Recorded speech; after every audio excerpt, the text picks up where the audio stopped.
The explosions lit up space like deadly fireworks as Zephyrian fighters tore through Kepler Station's outer hull.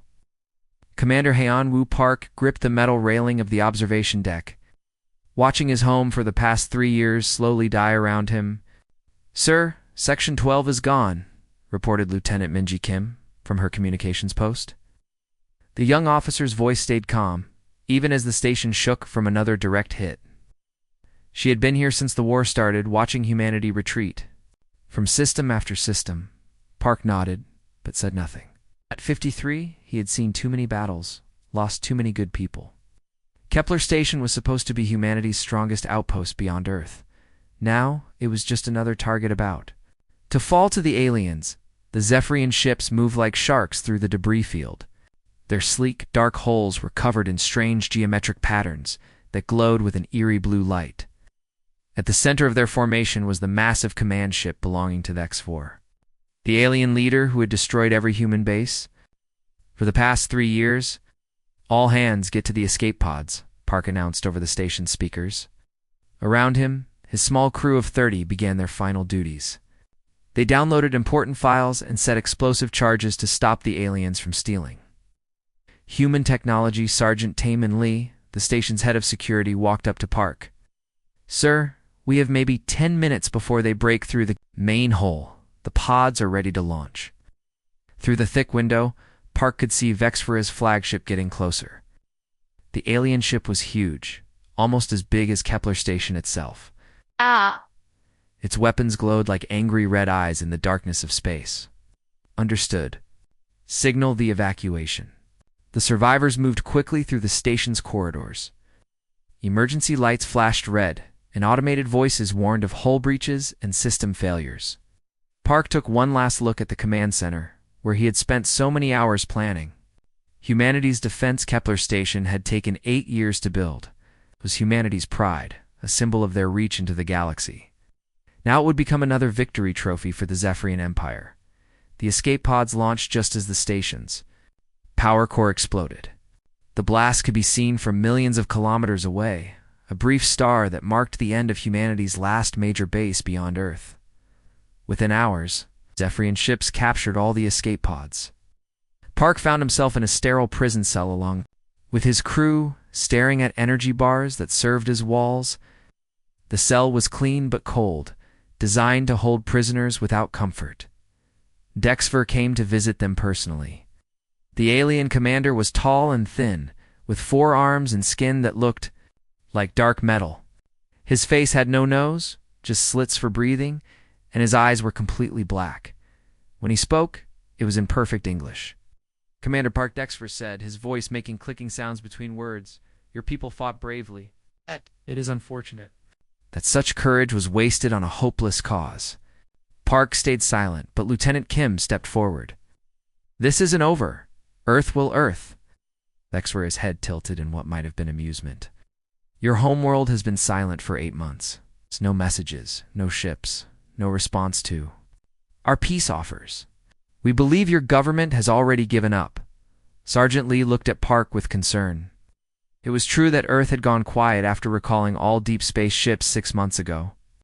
Nobody knew why the homeworld had stopped all communication. "The war is over, humans," Dexfer continued. "Tomorrow, I will tell the Galactic Council that Kepler Station has fallen. Your military is defeated. It is time for your species to accept Zephyrian protection." After the alien left, Park gathered his crew close together. "Stay strong," he whispered. "Earth's silence doesn't mean we've given up. It might mean something completely different." But even as he spoke, Park wondered if he really believed his own words. The galaxy had watched humanity lose battle after battle for 3 years. Human technology seemed primitive compared to what the Zephyrians had. Maybe this really was the end. On the bridge of his flagship, Dexfer wrote his victory message to the Galactic Council. The message would reach every major world within days, officially ending human resistance and making the Zephyrian Empire the rulers of former human space. The alien commander felt satisfied as he sent the transmission. Humanity had been a stubborn enemy, but they were finally defeated. Their ships were destroyed, their bases captured, their people scattered. The galaxy would be more peaceful under Zephyrian rule. What Dexiver didn't know was that deep in the Sol system, around a quiet, blue planet, something was stirring. Earth had not been idle during humanity's apparent defeat. While the galaxy thought it had seen the full power of human military might, the truth was far different. The humans the Zephyrians had been fighting were not soldiers at all. They were explorers, miners, scientists, and traders who had done their best to defend themselves with whatever weapons they had. Earth's real military had been busy with other preparations, in secret facilities, hidden beneath Earth's surface and in the hollowed-out moon. Humanity's true defenders were getting ready. The drop troops were loading their equipment, checking their weapons, preparing for a war that would shock the galaxy. The Zephyrians thought they had won, but they had only been fighting civilians. Now they were about to meet Earth's real army. 6 months had passed since Kepler's station exploded in the darkness of space. The galaxy had settled into an uneasy peace under Zephyrian rule. Trade ships moved freely again, and many species began to make money from the new order. Captain J. Hono stood on the bridge of his merchant ship called Star Wanderer. He was looking at shipping papers for his next trip to the Centauri trade station. His ship was one of the few Korean-owned vessels still working in the Outer Rim. During the war, he had stayed neutral by carrying medical supplies and food to anyone who needed them. Captain called his navigator So Young-yoon from her station. "I'm getting some weird readings on the long-range sensors." No walked over to look at her screen. So Young had been flying through space for 15 years and knew her job better than anyone. If she was worried, there was a good reason for it. What kind of weird readings? Energy signals from the Sol system. They're very faint, but huge. Like someone is building something massive around Earth. Ow. The captain studied the data on the screen. The numbers were hard to believe. If they were correct, the construction activity around Earth was bigger than anything ever recorded in galactic history. How massive are we talking about? The energy output suggests they're building something that would make our biggest space stations look like toys. Meanwhile, in the Zephyrian Command Center on Proxima Station, Admiral Dexfer was dealing with troubling reports from his spy network. Commander Veltar, his intelligence chief, approached with a datapad in his hands. "Admiral, we've lost contact with 3 more scout ships." "Lost contact how?" Dexfer's voice showed his growing anger. "Equipment problems? Did they get lost?" "Unknown, sir." "They were checking out those energy readings from Earth's solar system. Each ship just disappeared. No emergency calls, no wreckage. Nothing." Dexfer looked at the reports. The energy readings from Earth were indeed strange. They showed massive construction that should have been impossible for a defeated species. But the humans had been quiet for 8 months. There are few remaining. Diplomats had stopped talking completely. "Send robot probes," he ordered. "Long-range spy drones. Something is destroying our scouts. Unmanned ships might give us answers without losing crew." 3 days later, the probes came back with information that left the Zephyrian command staff speechless. Sir Veltar said, his voice shaking, "You need to see this." The holographic display turned on, showing the Sol system in perfect detail. Earth looked normal from far away, but the space around it told a completely different story. Earth's moon had been hollowed out like an egg. Its surface was now covered with huge construction bays and docking areas. Ring-shaped platforms surrounded Earth in perfect circles, each one the size of a small city. The asteroid belt showed signs of heavy mining, with entire small planets stripped of all useful materials. But the most frightening part was the energy readings. The industrial output was bigger than anything the Zephyrians had ever achieved, even at the height of their empire. "How is this possible?" Dexfer demanded. "Our spies told us that human industry was limited and primitive." Sir Veltar hesitated. "There's more. The energy patterns suggest they're not just building ships. The readings look like advanced weapons development." On the merchant ship Star Wanderer, Captain No was having his own worries. His communication equipment had picked up pieces of Zephyrian military messages, and what he heard made him nervous. "Hey, So Young," he called to his navigator, "set course for Tau Ceti Station. I want to send a message to the Korean Merchants Guild." "Kind of message, Captain?" No looked out at the stars, remembering the human crews he had worked with during the war. They had been smart, creative, and surprisingly tough. Their retreat had looked like defeat, but now he wondered if it had been something else. Tell them. To get ready for big changes? Back on Proxima Station, Dexiver was getting pressure from the Galactic Council. Several member species were asking questions about the energy readings from Sol, and some were beginning to wonder if the war had really ended. Council Representative Morden, an experienced diplomat from the Altair Confederacy, had come for an inspection. Admiral, the Council is worried about these reports from Earth's system. If humanity is rebuilding military capabilities, they are a defeated species, Vexiver interrupted. Whatever they are building, it cannot threaten an empire that controls 40 star systems. But even as he spoke, the Admiral felt growing worry. The humans had been quiet for too long, and their silence was beginning to feel less like surrender and more like preparation. In the prison where the survivors from Kepler Station were held, Commander Park and his crew had noticed changes in their guards' behavior. Zephyrians seemed nervous and distracted. They talked in whispers, and there was tension in the air that hadn't been there before. "Something's happening," Lieutenant Kim whispered during their daily exercise time. "The guards keep checking their communication devices." Sergeant Lee nodded. "And have you noticed more patrols? They're expecting something."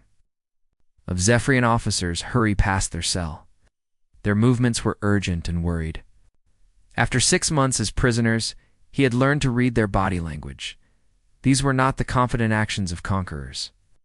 These were the movements of soldiers who were beginning to fear something unknown. Deep in the Sol system around the third planet from a yellow star, final preparations were being completed. Earth had not been sleeping during humanity's apparent defeat. While the galaxy thought it had seen the full power of human military might, the truth was far more frightening. The real war was about to begin. The massive ship appeared at the edge of Zephyrian space without any warning. Its hull was made of metal that seemed to swallow light and spit it back out in impossible ways.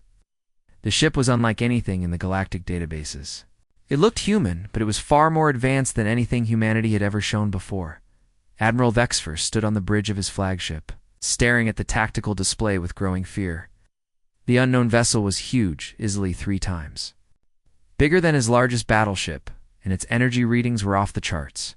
"Sir," his communications officer reported, "we're getting a transmission. It's in perfect Zephyrian language." The main screen turned on, showing a human figure that made Dexvera's blood run cold. The man was clearly military, wearing a uniform, with badges that didn't match any known human fleet. His face was calm, professional, and completely confident. "I am Colonel Dong Hyenkong of the Earth Defense Corps," the human began, speaking Zephyrian, like he had been born with it. "I carry a message from Human High Command." Dexver turned on his own transmission system. "This is Admiral Dexver. Of the Zephyrian Imperial Fleet, you are violating our space. Leave now, or we will destroy you." Colonel Kong's expression didn't change. "Admiral, you have 72 hours to release all human prisoners in your jails and remove all Zephyrian forces from former human territories. This is your only warning." "Your only warning?" Zexver's jaw clicked in anger. "Human, your species. Surrendered 6 months ago. Your military was destroyed. This single ship, impressive as it looks, cannot threaten the might of the Zephyrian Empire." For the first time, Colonel Kong smiled. It was not a friendly smile. "Admiral, what you fought during your 3-year war was not our military. Those were our exploration and colony fleets. Scientists, miners, merchants, and settlers with basic training and old equipment. Earth's actual military has been preparing." The transmission ended, leaving Nexver staring at an empty screen. Around the bridge, his officers looked at each other with uncertainty. "Sir," called his weapons officer, "should we attack?" Dexver studied the sensor readings of the human ship.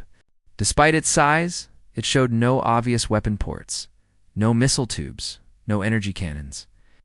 Yet something about it felt dangerous. "Target all weapons on that ship. Full attack." The Zephyrian fleet opened fire with everything they had. Plasma cannons, particle beams, fusion missiles, and gravity torpedoes. The space around the human vessel lit up like a small sun, as hundreds of weapons hit it at the same time. When the energy cleared, the human ship was completely undamaged, surrounded by a shimmering energy field that had absorbed the entire attack. "Impossible," Dexfer whispered, on the human vessel. Colonel Kang stood in the ship's command center watching the tactical display with professional interest. Around him, his crew worked with calm efficiency, all wearing the same unknown uniforms.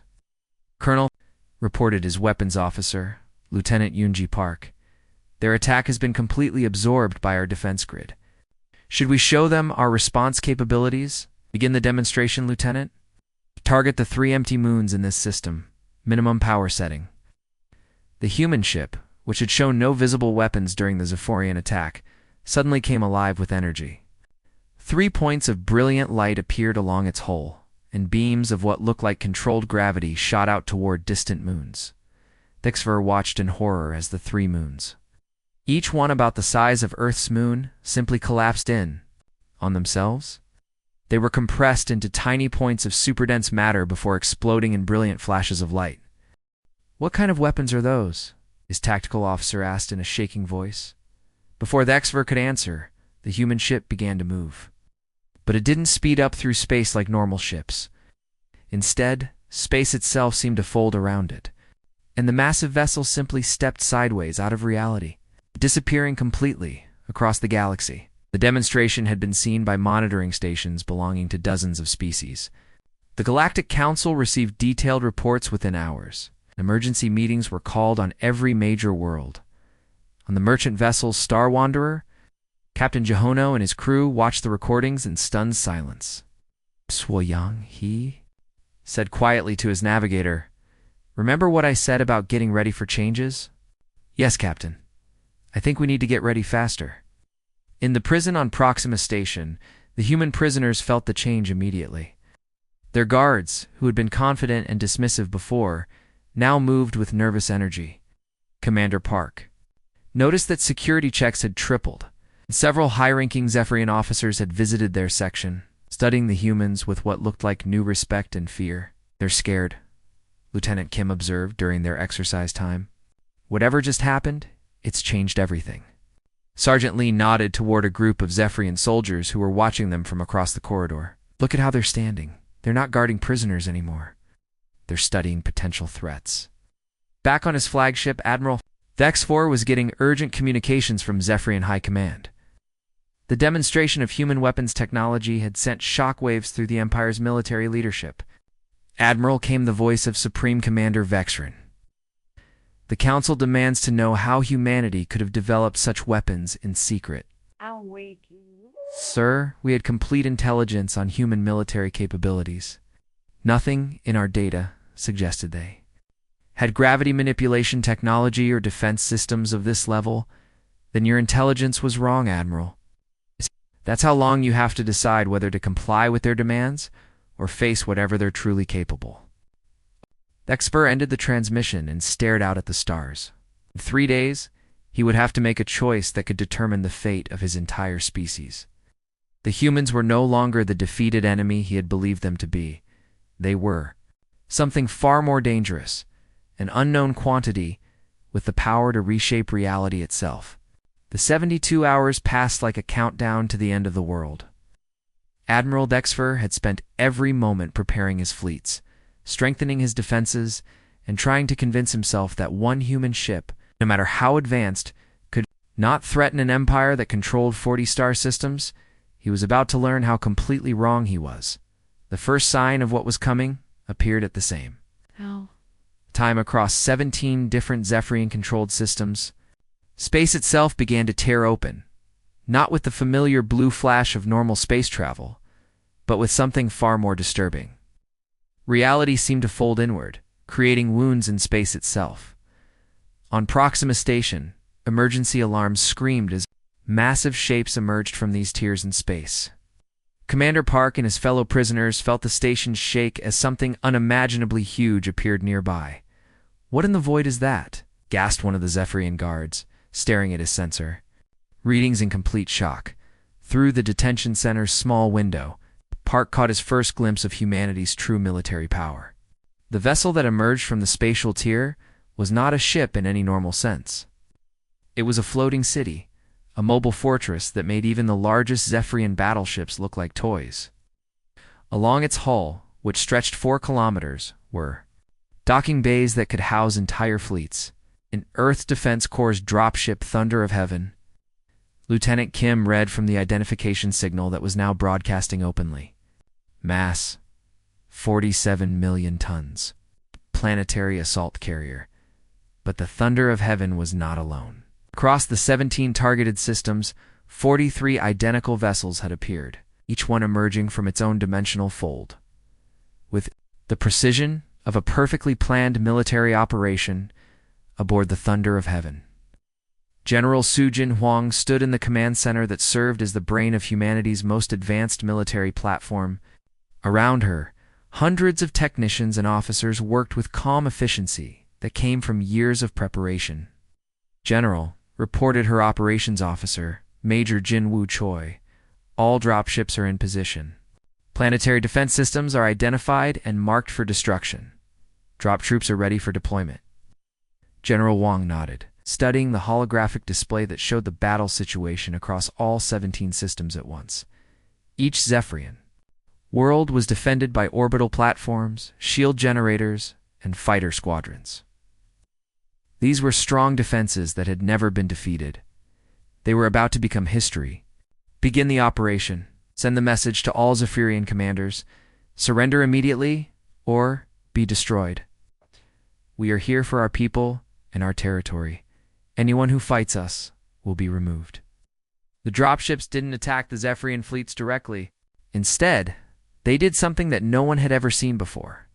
They released their cargo. From each massive vessel, clouds of objects began to emerge. Millions upon millions of individual drop pods, each one no larger than a small fighter, but moving. With purpose and intelligence, they didn't fall like normal objects. Instead, they seemed to navigate through space as if each one had its own mind. Admiral Dexfer, watching from his flagship as the drop pods swarmed toward Proxima Station, gave the order to fight. All weapons, open fire, stop those pods. The Zephyrian fleet fired everything they had, but the drop pods moved like living creatures.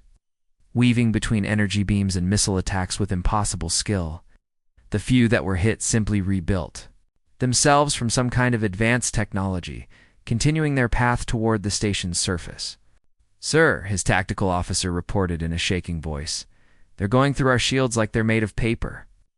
The drop pods hit the station's hull with tremendous force, but instead of exploding, they opened like mechanical flowers.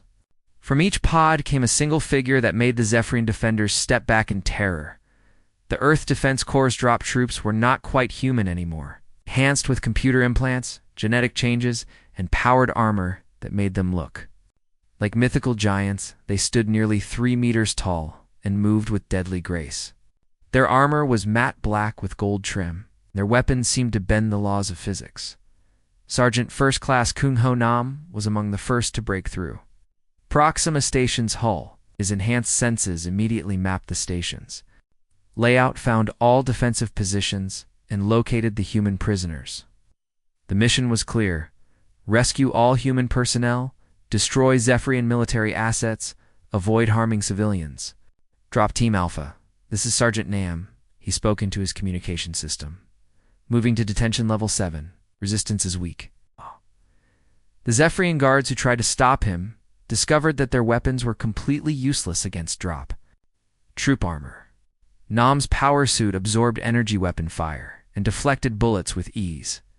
When he fired back with his gravity rifle, entire sections of the station's walls simply disappeared. Within 30 minutes, the detention areas were secured and all human prisoners were being moved to medical transports. Commander Park found himself face to face with Sergeant Nam, still trying to understand what he was seeing. "Commander Park," the drop trooper's voice was amplified by his helmet speakers. "You and your people are safe now. We're taking you home." "Home?" Park asked. "Is Earth?" "Earth is preparing to rejoin the galactic community, sir. Under our own terms this time, across the 17 systems, the same pattern was repeating with mechanical precision. Drop troops were systematically destroying every Zephyrian military installation while carefully avoiding civilian areas. Their weapons technology was so advanced that they could surgically remove weapon systems without damaging surrounding buildings. On the Zephyrian homeworld, Supreme Commander Vexeron watched the reports coming in with growing horror. In less than 6 hours, humanity had destroyed military assets that had taken decades to build. And they had done it with surgical precision that left civilian populations completely unharmed. How many losses among their forces, he demanded. His intelligence officer replied, as far as we can tell. None. Their armor seems immune to our weapons, and their coordination is perfect. They're not fighting like soldiers, sir. They're fighting like they're playing a game where they already know they'll win. Admiral Dexaver, his flagship now surrounded by human drop pods that were systematically disabling his weapon systems, received a final message from Colonel Kong. Admiral, your Empire's military has been neutralized. Your civilians have been left unharmed. Surrender now, and this ends with no more bloodshed. Looking at the tactical display that showed his once mighty fleet rendered helpless by an enemy, he had completely underestimated. Dexaver made the only choice he could. All Zephyrian forces. This is Admiral Dexaver. Stand down. I repeat, stand down. We surrender. The war that had lasted 3 years was over in 3 days. 3 weeks. After the drop, the galaxy was still trying to understand what had happened. The Zephyrian Empire had surrendered completely. Their military destroyed with surgical precision. Their leaders now imprisoned on charges of war crimes and illegal attacks on civilian populations. Admiral Dexaver sat in a prison cell aboard the human ship Justice Ascending, staring at walls that seemed to be made of some kind of living metal. His guards were human, but not the humans he remembered from the war. These were regular Earth Defense Corps personnel, still enhanced compared to normal humans, but nothing like the drop troops who had ended his empire in 72 hours. The cell door melted away like water, and a human officer entered. Dexaver recognized him immediately. Colonel Donghaeung Kong, the man who had delivered humanity's warning. Admiral Kong said, sitting down across from the former Zephyrian commander. I thought you might have questions. Dexaver studied the human for a long moment. Why didn't you destroy us? Your drop troops could have eliminated every Zephyrian military base in the galaxy. Instead, you showed mercy. Because destruction was never our goal, Kong replied. Earth doesn't conquer for the sake of conquering. We were taking back what was ours and protecting our people. Your civilian populations were never targets. Your military power, ... Double quotes. Dexaver shook his head. The humans we fought during the war were nothing like your drop troops. Were they even really human? Colonel Kong smiled, the same expression that had worried the Admiral weeks earlier. Admiral, let me explain something that your spies failed to understand. The humans you fought during your 3-year war were exactly what they appeared to be. Scientists, engineers, merchants, settlers. When your empire began attacking our civilian populations, they did their best to defend themselves with whatever they had. Civilian populations. Dexaver felt ice in his veins. But they had armed ships, military bases. Admiral, every human civilian ship has basic weapons and trained security people. We live in a dangerous galaxy. But what you thought were military bases were research stations, mining platforms, and trade posts. We spent 3 years at war with our civilian population, while Earth's actual military was preparing for the real fight. The full meaning of this hit Dexaver like a physical blow. The Zephyrian Empire, at the height of its power, had been fighting humanity's equivalent of mall security guards and truck drivers. The drop troops, he whispered. What are they? Earth's elite forces, Kong explained. Every drop trooper is a volunteer who went through 5 years of enhancement procedures, genetic modification, computer implants, psychological conditioning. They train in the gravity wells of Jupiter's moons, fight in armor powered by miniature fusion reactors, and use weapons based on technologies your scientists haven't even imagined yet. How many of them are there? Classified. But I can tell you that the 43 dropships that ended your empire represent less than 1% of Earth's total military capacity. Dexfar felt his world collapse around him. 1%. Has been preparing for galactic warfare for over a century, Admiral.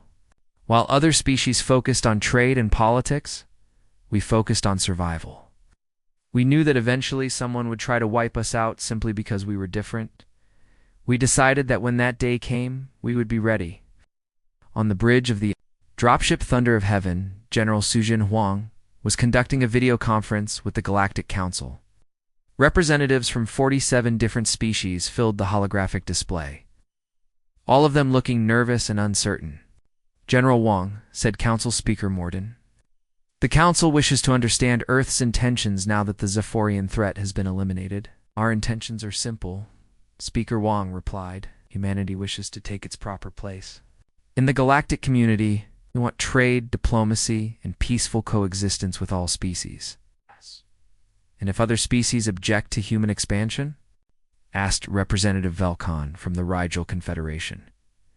General Wang's expression didn't change, but something in her eyes made several council members step back from their screens.